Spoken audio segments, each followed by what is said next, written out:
The situation in Pakistan-occupied Kashmir has reached the boiling point, with violent protests erupting over rising cost of essential goods and services. This turmoil highlights the ongoing repression and economic hardship faced by the people in the region, contrasting sharply with the recent developments in the Union Territory of Jammu and Kashmir. Pakistan-occupied Kashmir is burning. The protest erupted in the region against rising costs of food, fuel and other basic necessities, turning violent as Pakistani authorities used force to suppress the voice of the people demanding their rights. Properties have been set ablaze, shops have been shut and many injured in the ensuing chaos. The unrest intensified after around 70 members of a traders' organization were arrested during a strike protesting the escalating costs of essential goods and services. Protests are demanding government subsidies on electricity and wheat to elevate the extreme burden of inflation. State is like a mother. It should not suppress its people by banning gatherings and by using force. Instead, it should provide facilities to its people.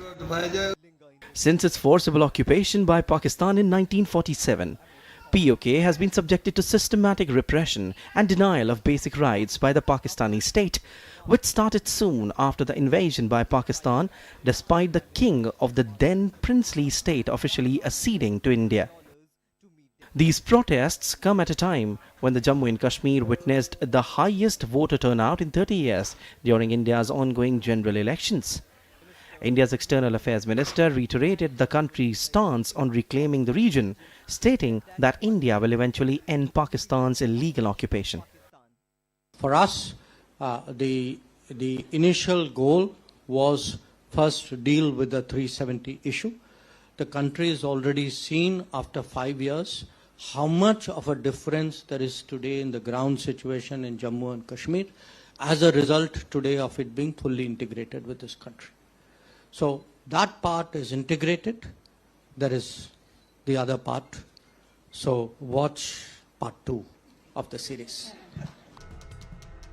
India also has implemented numerous initiatives to promote development in the Union Territory of Jammu and Kashmir in the recent years. Meanwhile, Pakistan's economy has been suffering from extremely high inflation and stagnant growth for more than 2 years, exacerbated by rising energy costs. The country's aid-dependent economy faces challenges due to an underdeveloped private sector and minimal stock market growth. The violent protests and economic hardship of Pakistan-occupied Kashmir mirrors the increasing instability of Pakistan after decades of political and economic mismanagement.